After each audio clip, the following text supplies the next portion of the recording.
Almost every day, we all go through an amazing metamorphosis. Our body temperature drops, our breathing and our heart rate slow down, our limbs are paralyzed, and most remarkable of all, we have vivid hallucinations that we typically can't distinguish from reality. And then we wake up and we go about our normal day. Now, sleep is one of the most primitive and ubiquitous behavioral functions. All animals do it, from fish to dogs to elephants. We human beings spend roughly a third of our lives sleeping. Now think about that. That means that a 60-year-old has spent about 20 years asleep. But why? Why do we sleep? Well, many people view sleep as an annoyance and a waste of time. They get up before the sun and they stay up long after it has set. They use caffeine and other stimulants to stay awake longer and circumvent their body's signals telling them to sleep. But the truth is, we can't function as well when we don't get enough sleep. Our ability to think clearly, to react quickly, and to focus our attention all decline when we're sleep deprived. In fact, sleep deprivation has been implicated in a number of major tragedies, including the Space Shuttle Challenger explosion, the Exxon Valdez oil spill, and maybe even the Chernobyl nuclear disaster. And in addition to sleep's role in helping us to be alert and focused, there's now a great deal of evidence that sleep plays a crucial role in learning and memory. And that's what I want to talk about in this lecture.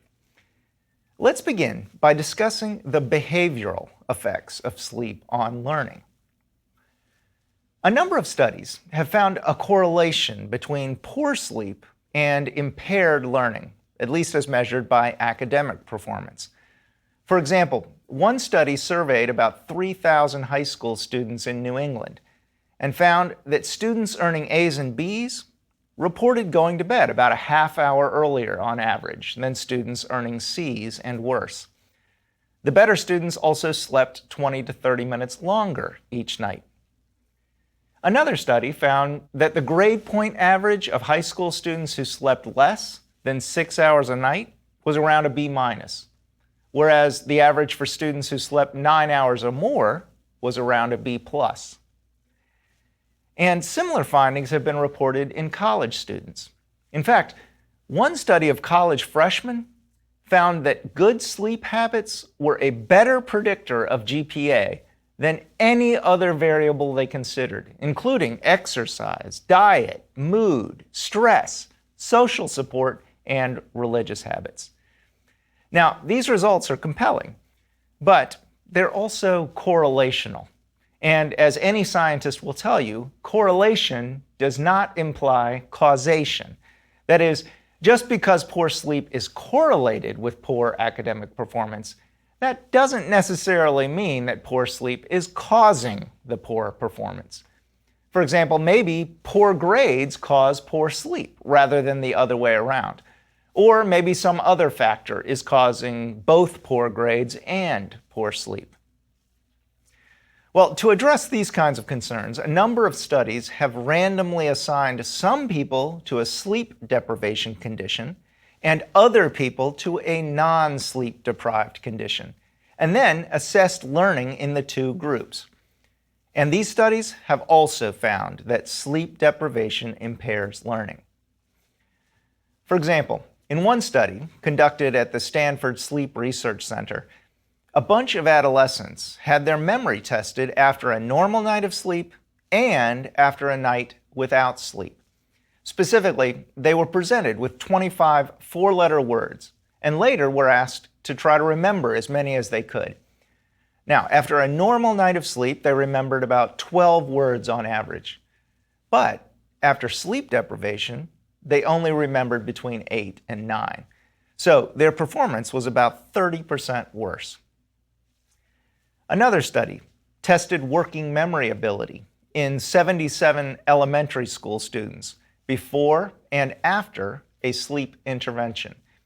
First, all the students took a digit span test that measures how many digits you can immediately repeat back in the same order that you heard them. Then, the students were randomly assigned to one of three groups. One group slept an extra hour for 3 consecutive days. A second group slept an hour less on each of those days, and the final control group slept their normal amount. And then all three groups were tested on the digit span test again. Now, as you might imagine, the control group's performance didn't change much. On average, they were able to repeat back about 5.2 digits both before and after the 3-day intervention. But the group that slept for an hour less than normal for 3 nights in a row got worse. They were able to repeat back about half a digit less after the sleep deprivation compared to before. And perhaps most interesting of all, the group who got an extra hour of sleep actually improved by about the same amount, suggesting that they probably weren't getting as much sleep as they needed to begin with. Now, these studies confirm what many people probably suspected. Learning and memory are better after a good night's rest. And that makes sense. After all, a lot of things are better after a good night's rest. You are more alert and you're better at paying attention. So it's not that surprising that your learning and memory performance would be better as well.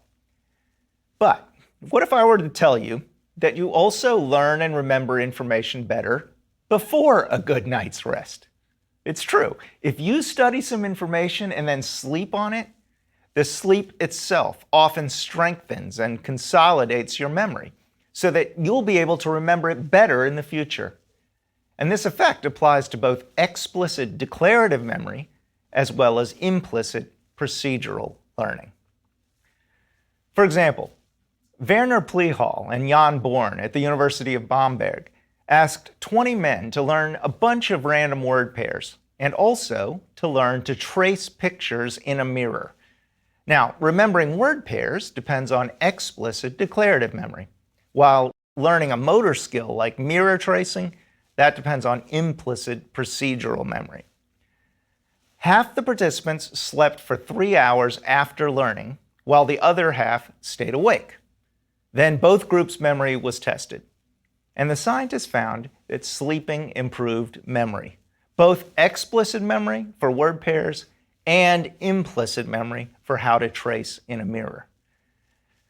But it turns out that the two types of memory benefited from different periods of sleep. You see, on one day, the participants did the learning immediately before going to bed and then were woken up after 3 hours of sleep for the testing. But on another day, they did the learning in the middle of the night, and then they went back to sleep for another 3 hours before being tested in the morning. So what's the difference? Well, in one case, the testing is being done after the first 3 hours of sleep, and in the other case, it's being done after the last 3 hours of sleep. And it turns out that the two periods of sleep affected explicit and implicit learning differently.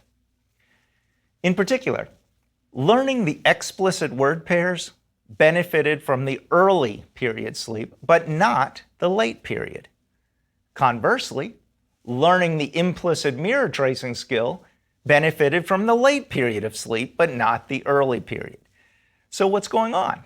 Why does sleeping improve memory consolidation and retention? And why should it matter whether it's the first few hours of sleep or the last few? Well, to answer those kinds of questions, we need to explore what's going on in the brain when we sleep. Now, a common belief is that the brain turns off or deactivates when we go to sleep. And until the 1950s, that was actually a common assumption among sleep scientists.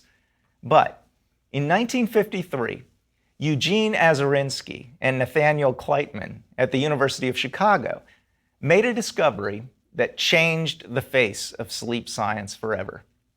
They used a technique called electroencephalography, or just EEG for short, to record people's brain waves while they slept.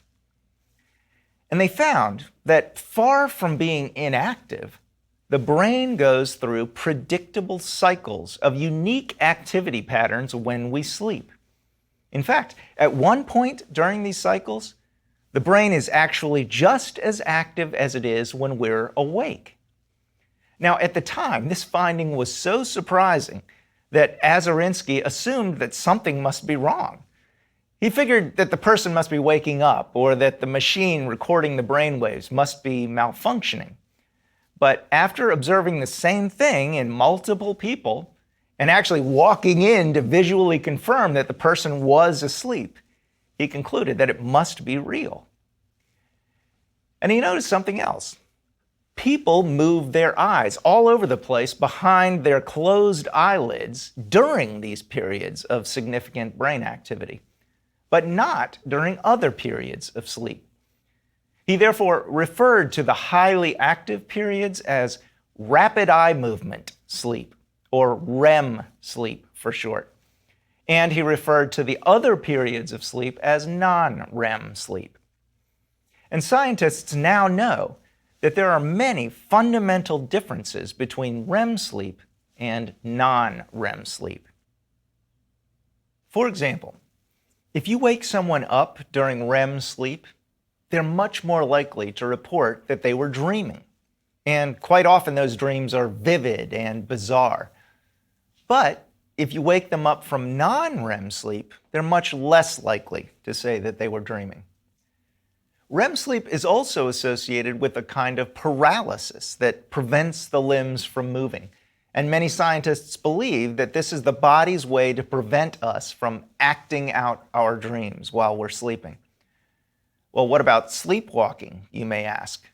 It turns out that sleepwalking is actually associated with non-REM sleep rather than REM sleep. Now, during normal sleep, we will typically cycle between non-REM and REM sleep every hour and a half to 2 hours. We first enter a light non-REM sleep from which we can easily be awakened. Then we move into deeper stages of non-REM sleep, during which large populations of neurons fire in unison 1 to 4 times a second. This produces strong, low-frequency brainwaves, and it's referred to as slow-wave sleep. During slow-wave sleep, our core temperature drops, and it's harder to wake up. We typically spend 20 to 40 minutes in this kind of deep sleep before transitioning back into lighter non-REM sleep for a few minutes, and then finally into REM sleep. Now, the first period of REM sleep is usually pretty brief, lasting only 1 to 5 minutes. Then we transition back into non-REM sleep, and the cycle begins again. Overall, we spend about a quarter of our total sleep time in REM sleep, about half in light non-REM sleep, and another quarter in deep, slow-wave non-REM sleep. But the proportion changes through the night. With each new cycle, the REM periods tend to get a little bit longer, while the deep, slow-wave periods tend to get shorter, and they may disappear entirely in the last couple of cycles. So as a result, the first couple of cycles are dominated by deep, slow-wave sleep, while later cycles are dominated by REM and light, non-REM sleep. So the first few hours of sleep are qualitatively different from the last few hours. And that has led some scientists to hypothesize that different types of sleep help to consolidate different types of learning. Recall that explicit learning of word pairs benefited more from the first few hours of sleep, while implicit learning of a mirror tracing skill benefited more from the last few hours. And these kinds of results have led a number of scientists to hypothesize that slow-wave sleep is more important in the consolidation of explicit, declarative memories, while REM sleep is more important in the consolidation of implicit, procedural memories. But why should sleep help to consolidate any memories, whether they're explicit or implicit? Well, one idea is that sleep protects new memories. So if you learn something new and then you sleep on it, then somehow the memory becomes less susceptible to interference or forgetting. According to that view, sleep doesn't change the memory in any way, it just passively stabilizes it. An alternative idea is that sleep actively changes memories, and it generalizes them so that they can be used and remembered in a wider variety of settings. And recent evidence is favoring this more active view of sleep's role in consolidation. One of the most important pieces of evidence came from a study by Jeffrey Ellenbogen at the Beth Israel Deaconess Medical Center in Boston and a number of his colleagues. They showed people pairs of abstract colored shapes, and they trained them to prefer one shape in each pair over the other. For example, they might be trained to pick the orange shape over the turquoise shape, the green shape over the paisley shape, the turquoise shape over the green shape, and so on. Now, unbeknownst to the participants, the pairs weren't all independent. They actually formed a transitive hierarchy. So, given that orange should be chosen over turquoise, and that turquoise should be chosen over green, that implies that orange should be chosen over green, even though orange and green were never actually paired together. But 20 minutes after the initial training, participants hadn't yet discovered these transitive relationships. If they were given an orange and a green pair, they'd be just as likely to pick green as they would to pick orange. But that changed over time. After 12 hours, their memory had generalized somewhat, and now they were a little better than chance at picking orange instead of green. But the really interesting finding is this. If they slept during those 12 hours, then there was a 90% chance that they would pick orange. So apparently, sleeping changed the memory, and it made it more general than staying awake did. And that suggests that sleep isn't just passively protecting our memories, it's actively changing them and making them more general. So, if we're changing our memories, does that mean that we're reactivating them while we sleep? There's actually quite a bit of evidence that we do. And we actually talked about some of that evidence in Lecture 6 when we were discussing the neural substrates of explicit memory. Do you remember the experiment in which rats ran around a circular track while activity in their hippocampus and visual cortex was recorded? The researchers found that the sequence of neural activity that they observed when the rats were running around the track was reactivated when the rats were asleep. Furthermore, the activity patterns in the hippocampus and the visual cortex were coordinated.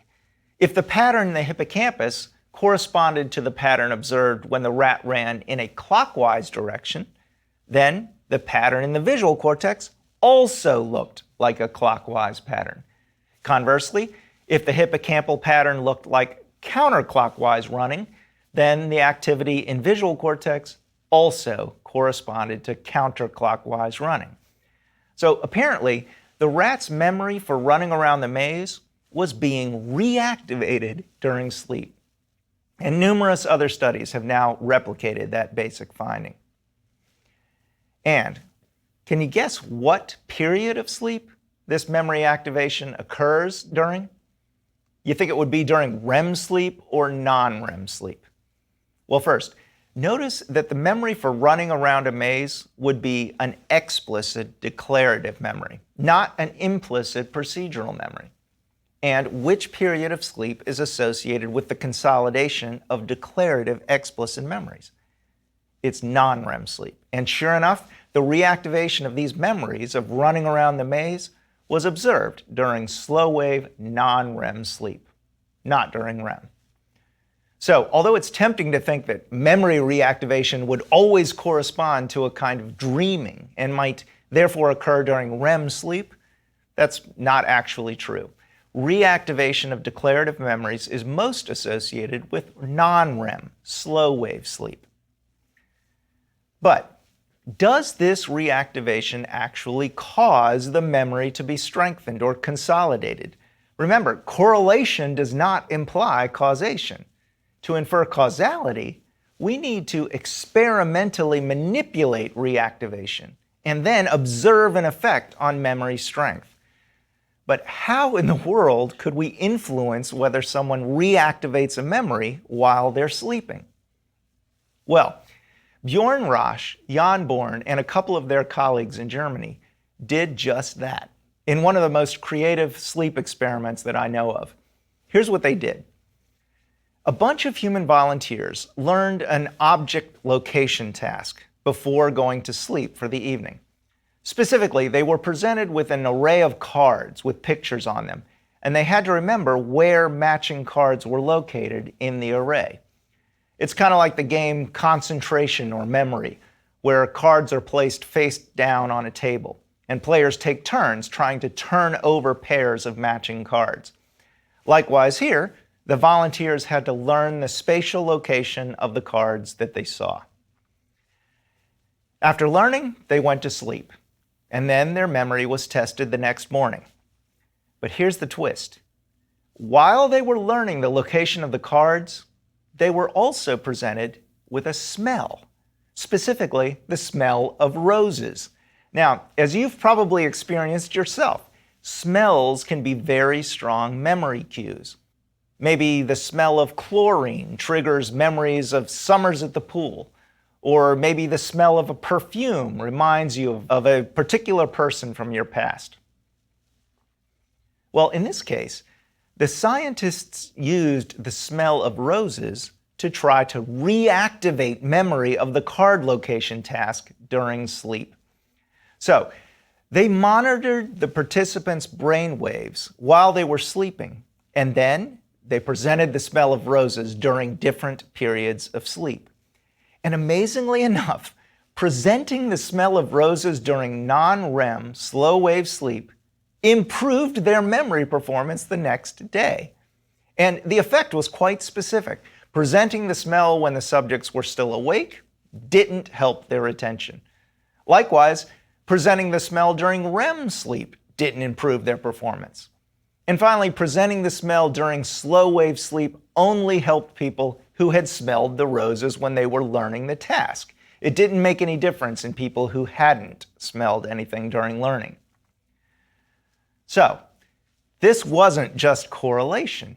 This experiment demonstrated that smelling roses during slow-wave sleep caused improved memory the next day. And a natural explanation is that the smell evoked the memory of the cards during sleep, and that reactivating that memory strengthened it. But scientists went even further. In a separate experiment, they used functional neuroimaging to examine brain activity when people were exposed to smells that had been presented during previous learning. And they measured neural activity during both slow-wave sleep and when people were awake. And they found that presenting the smell of roses during slow-wave sleep led to activation in the hippocampus. In fact, hippocampus activity was stronger during sleep than it was when participants were awake. And as we've seen repeatedly in this course, the hippocampus is strongly associated with explicit declarative learning and memory. So the results suggest that the smell was indeed triggering reactivation of the previously learned memories during slow-wave sleep. And it also strengthened those memories the next day. Okay, now that we've reviewed some of the main empirical findings about the role of sleep in memory consolidation, I'd like to turn to some theories about how it actually works at a neural level. Now, two of the most popular theories are what are sometimes called the system consolidation theory and the synaptic homeostasis theory. Let's start with the system consolidation theory. In Lecture 6, we talked about why explicit memories might depend on the hippocampus initially, but gradually get consolidated into the cerebral cortex over time. The basic idea was that we want to be able to learn new things quickly, But we don't want the new learning to interfere with our previous memories. We want our memories to be plastic so that we can learn new things, but we also want them to be stable. And the brain's solution is to have two separate memory systems, one for fast, immediate learning and one for slower learning that integrates new information with old.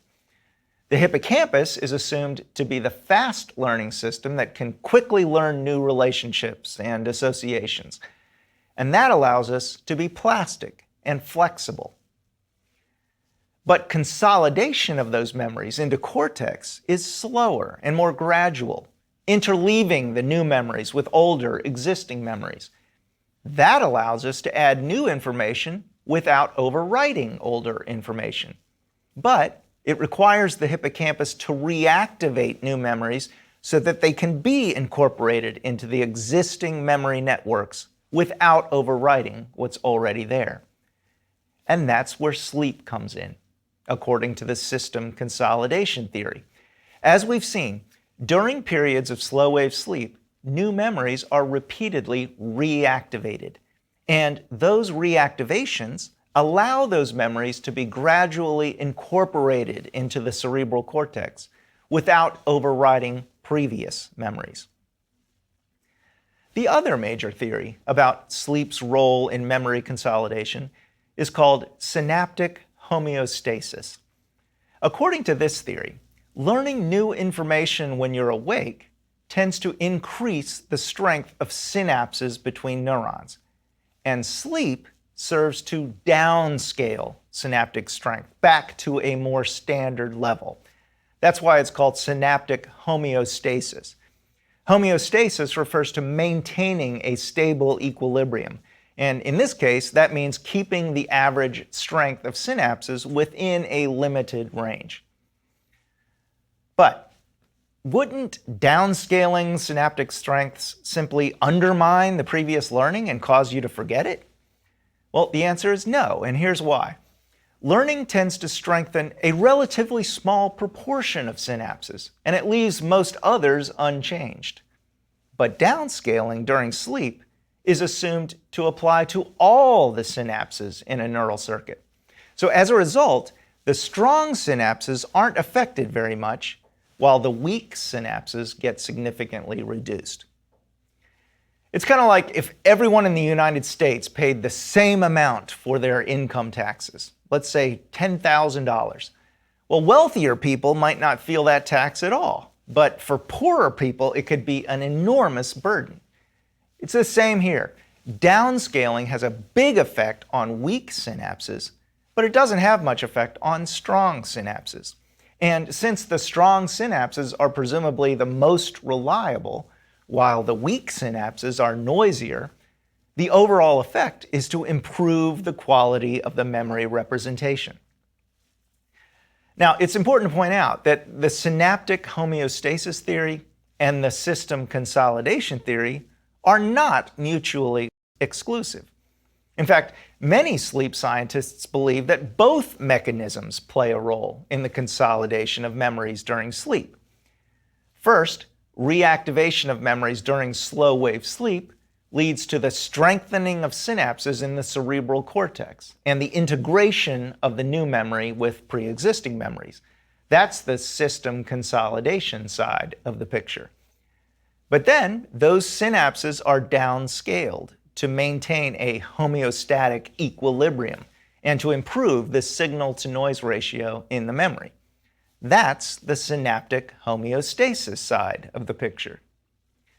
It's even possible that different periods of sleep are associated with the two functions, with slow-wave non-REM sleep being more important for system consolidation and REM sleep being more important for synaptic homeostasis. Perhaps that's the reason we have different types of sleep, although at present that's pure speculation. Okay, now that we've established the important role that sleep can play in learning and memory, I'd like to finish up with a few basic strategies that have been proven to improve the quality of sleep. First and foremost, try to get enough sleep. Most adults should be getting at least 7 hours of sleep at night, and preferably 8 or 9.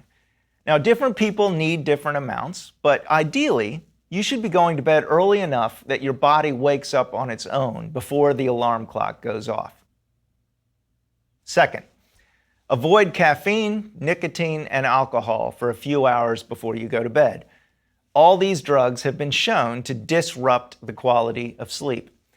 So has heavy food, so try to avoid eating a big meal close to bedtime. Third, tailor your bedroom for a good night's sleep. Keep it as peaceful and clean as possible so that it feels like a relaxing oasis. Invest in a comfortable mattress and pillow, and get curtains that will block out the light as effectively as possible. If it's not quiet, consider a fan or a white noise machine. And keep it cool. We sleep best when the air temperature is between 60 and 67 degrees Fahrenheit. Fourth, establish a regular bedtime routine. Try to go to bed at roughly the same time every day, even on weekends. You might also adopt some relaxing bedtime habits like reading or taking a shower or bath that your body will begin to associate with going to bed and falling asleep. And once you go to bed, try to avoid watching TV or using electronics, which can make it harder to fall asleep. And finally, get some exercise during the day. Take a walk or go for a bike ride. As little as 10 minutes of aerobic exercise can significantly improve the quality of your sleep. By adopting some or all of these strategies, the quality of your sleep is likely to improve. And as your sleep improves, so will your learning and memory. In our next lecture, I want to turn to another factor that influences our learning and memory, and not always in a good way. And that's the process of aging. Does aging always lead to impairments in learning and memory? Are different types of learning more vulnerable to the effects of age than others? And perhaps most importantly, is there anything we can do to age a little more gracefully? Those are the topics we'll tackle in our next lecture.